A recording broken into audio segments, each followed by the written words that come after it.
sean todos a este video. Hoy día hablaremos acerca del concepto de ética, la libertad de expresión y los dilemas éticos que se afrontan en el campo periodístico, donde exploraremos las opiniones de 3 periodistas previamente entrevistados. Asimismo nos preguntamos, ¿qué es la ética? Pues bueno, la ética se puede entender como el conjunto de normas, valores o códigos deontológicos bajo los cuales el mismo periodista se rige para realizar su labor en el campo. Asimismo, hablaremos de la importancia de la libertad de expresión en el ámbito periodístico. Exacto, Brenda. Por ello, tenemos la opinión y la perspectiva del periodista Raf Zapata, quien nos va a dar su opinión sobre qué es la ética y la importancia de la libertad de expresión. Es sumamente importante en el ejercicio periodístico, como bien señalaba José Darío Restrepo, un periodista colombiano fallecido hace unos años y a quien se le consideraba el padre de la ética periodística en Latinoamérica por lo menos. Él señalaba que la ética debe ser como el zumbido al moscardón, ¿no? En el sentido de que es parte del ejercicio periodístico y que no se concibe la ética ni se concibe el periodismo, mejor dicho, sin que vaya acompañada de la ética, ¿no? La ética es como una luz o como una guía o como un mapa que debe guiar el ejercicio libre, periodístico y honesto de los periodistas, ¿no? Entonces tiene una relevancia bastante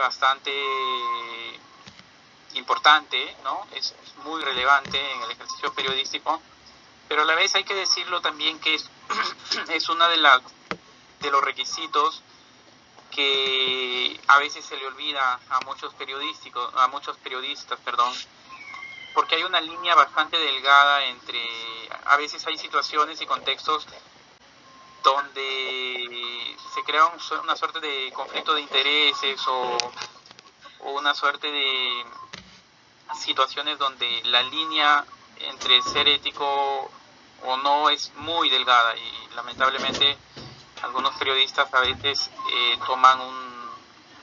no toman el camino adecuado, ¿no? Pero en síntesis sí es un requisito para ejercer el periodismo. Hay que ser éticos, ¿no? Y hay que tratar de ser lo más honesto posible.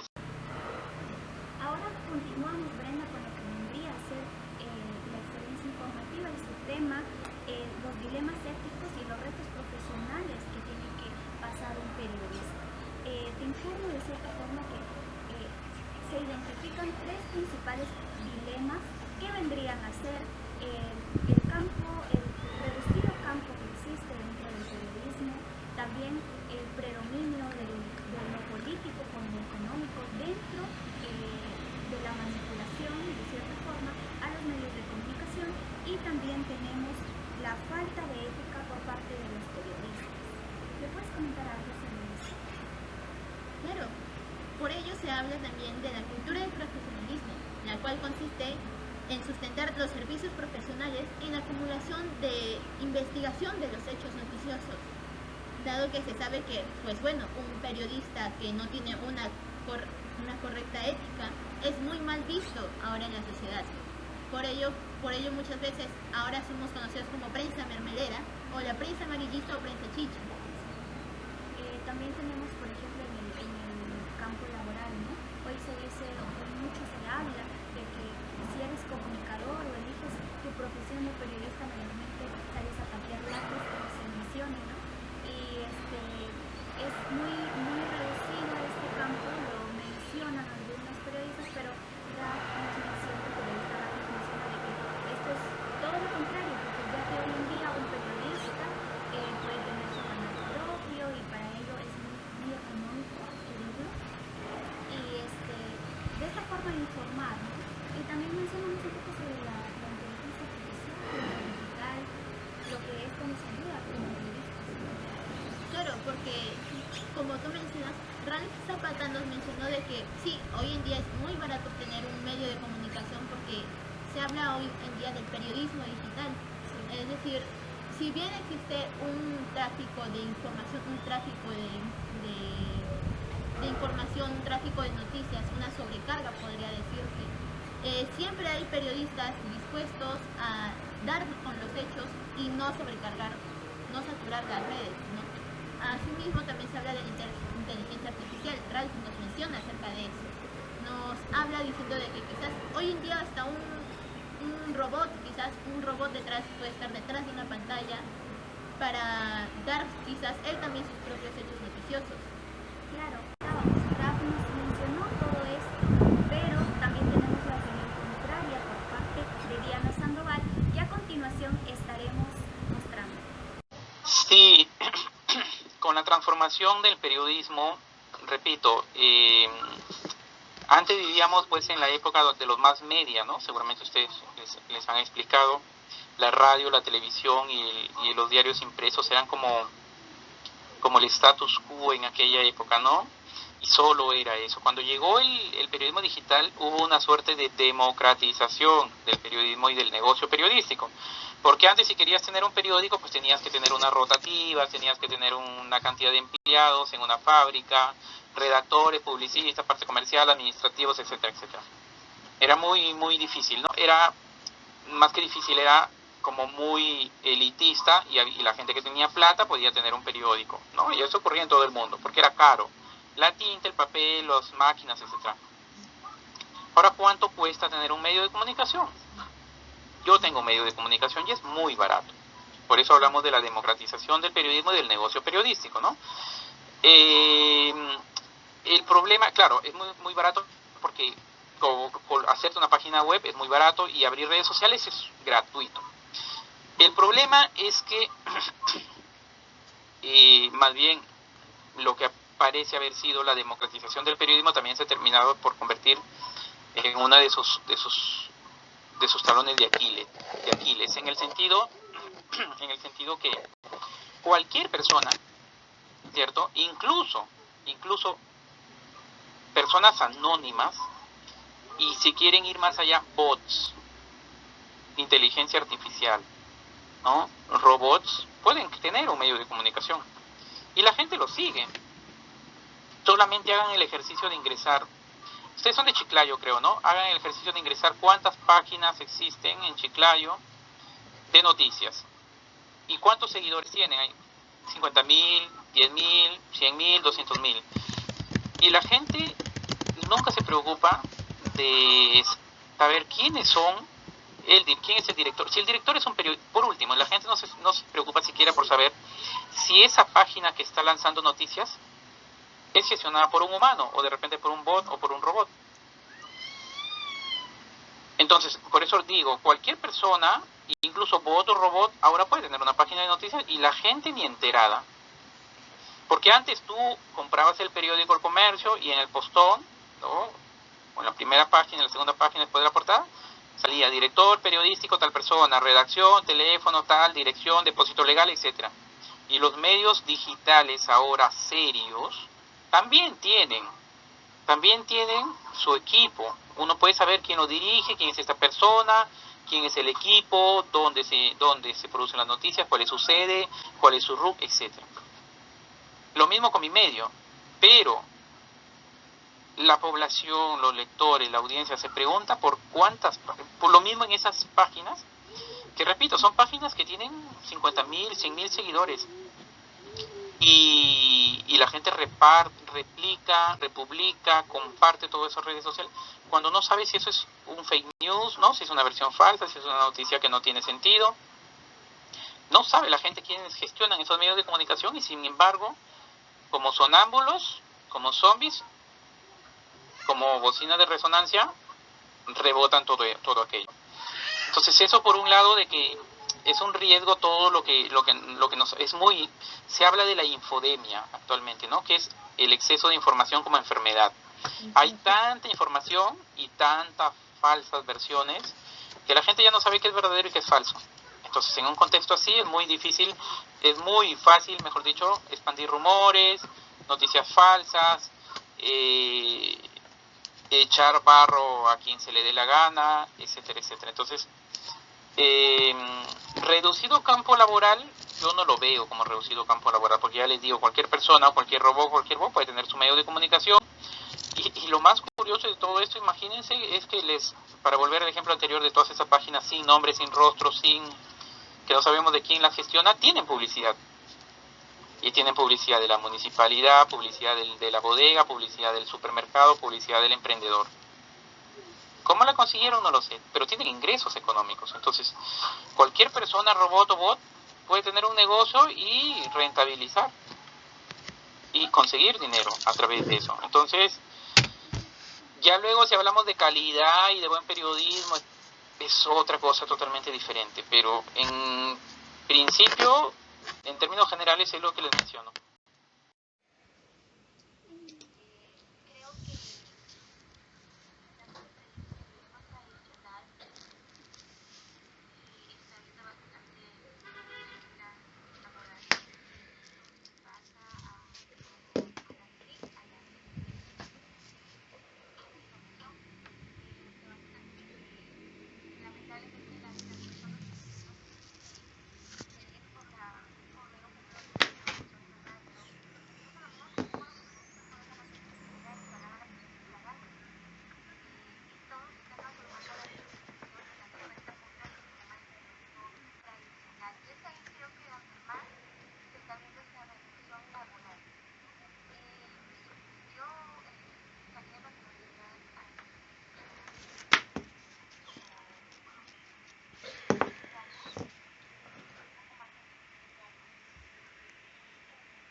Para finalizar con el tema de los dilemas éticos, hablaremos un poco sobre la manipulación de los medios de comunicación por parte del gobierno. Como ya lo habíamos mencionado anteriormente, o como periodista ya lo había mencionado, se ve mucho esto de la manipulación, mayormente se vio en el gobierno de Alberto Fujimori, ¿verdad? Ya que este personaje tuvo la manipulación de todos los medios de comunicación para de cierta forma manipular a la población y hacer creer que todo estaba bien con respecto al terrorismo. ¿Qué nos puedes opinar? Claro, porque acá es donde surge el término de prensa chicha o la prensa amarillista. Y pues otro ejemplo claro se podría decir que en el contexto de la Segunda Guerra Mundial se habla mucho de Hitler y los nazis. Pues se podría decir que Adolf Hitler usó los medios de comunicación para manipular a la población alemana de aquel entonces. Se podría decir, incluso podríamos hablar acá de la teoría de la aguja hipodérmica, hasta cierto punto. Esta teoría habla acerca de la inyección directa de la información sin dar lugar a la refutación por parte del público. pues esto fue lo que hizo Hitler. Por medio de los medios de comunicación hizo creer que, por así decirlo, la religión nazi, la ideología nazi era lo ideal que necesitaba para la población mundial y era pues la perfección total. Asimismo, por ello damos por... Ya. Yo creo que los gobiernos, más que los gobiernos, son las élites de cada país, que no necesariamente son los gobiernos, son los sectores más ricos, más poderosos de cada país, que necesitan disminuir el alcance del derecho a la comunicación, que les interesa controlar el cómo se circulen los mensajes en una sociedad, y para eso hay muchos mecanismos que se usan efectivamente. Uno de ellos es restringir la propiedad de los medios, es decir, dejar que solo algunos tipos de empresas puedan desarrollar la praxis periodística. Chile es un país que tiene un mercado de medios de comunicación hiperconcentrado, en muy pocas manos, con unas prácticas muy establecidas ya. Entonces cualquier otro tipo de práctica o de medio que se establezca, efectivamente no logra sobrevivir porque se ahoga, ya que no tiene financiamiento, y no hay públicos que realmente entiendan la necesidad de contar con diversas matrices para informarse, no solamente una. Entonces, una de las formas es efectivamente limitando el acceso a la gestión de medios de comunicación. Solamente pueden gestar medios de comunicación algunas personas, algunas empresas ligadas a ciertos intereses bancarios, mineros, extractivos, por supuesto, en Chile. Y cuesta mucho establecer otras alternativas de comunicación. Otra forma de mermar la libertad de expresión, de mermar de controlar los medios de comunicación es a través de marcos legales. Y ahí es una escena bastante desarrollada, ya que los marcos legales, generalmente hechos por las clases políticas, las leyes, los reglamentos, las formas de entender el derecho a la comunicación, se votan en los parlamentos de cada país, y en los parlamentos está representado este poder político también, este poder económico, este poder cultural que se hace presente en nuestras sociedades. Y, por ejemplo, en Chile, un ejemplo claro es que el marco legal para el funcionamiento de los medios comunitarios, que son una alternativa comunicacional desde las comunidades, desde comunidades que no están representadas en los grandes medios, es muy limitado. Por lo tanto, se hace casi imposible sostener medios comunitarios que sobrevivan, que sean eficientes en su labor periodística, pues los marcos legales no lo han acompañado. Ejemplo es el desarrollo de la radio comunitaria en Chile y el desarrollo de la televisión comunitaria en Chile. También así en otros países hay un tema de marcos legales que definen los tipos de medios, por ejemplo. En América Latina durante los últimos 10 años hemos escuchado bastante el debate sobre los 3 tipos de medios, que son medios públicos, medios comerciales y medios sin fines de lucro. Habría que preguntarse si en nuestros países se dan los espacios y las condiciones para que sobrevivan estos 3 tipos básicos de medios. Chile es un país que no tiene medios públicos o que ha tenido un desarrollo muy precario de medios públicos. Por lo tanto, los chilenos, las chilenas no nos hemos acostumbrado a los formatos del medio público, a tener un medio que por obligación pública y por obligación hacia todos los habitantes del Estado, comuniquen de una forma diversa, amplia, por ejemplo en lenguas originarias, por ejemplo pensando en contenidos para niños, niñas, adolescentes, adultos mayores, comunidades migrantes, etcétera. Tenemos solo una oferta limitada a lo que la industria quiera ofrecernos. La industria, que está representada por 2 o 3 grandes holdings en Chile, nos acostumbraron ya a un cierto tipo de televisión, a una forma de hacer radio y a una forma de entender la prensa, hoy día digital, que no se condice con condiciones óptimas para el desarrollo de la libertad de expresión, sino que se condice más que nada con las necesidades que ellos como industria quieren mantener en este país como Chile. Creo que además bueno, restringir la propiedad de los medios, limitar la participación también con marcos legales, creo que una forma de controlar, otra forma también de controlar a la circulación de la información tiene que ver con generar audiencias pasivas que no reconozcan el derecho a la comunicación y que no sepan exigir, en el fondo, la necesidad comunicativa que todos tenemos. Cuando las audiencias nos volvemos pasivas, y no reconocemos el engaño del cual estamos siendo objeto, o no reconocemos la ausencia de modelos mediáticos que nos hacen falta como sociedad, estamos en una condición bastante precaria, pues lo que nos llegue novedoso lo vamos a encontrar no parte de nuestra idiosincrasia comunicacional. Cuesta mucho permear estos ecosistemas comunicativos cuando ya están anquilosados y las audiencias no tienen ganas de cambiarlos.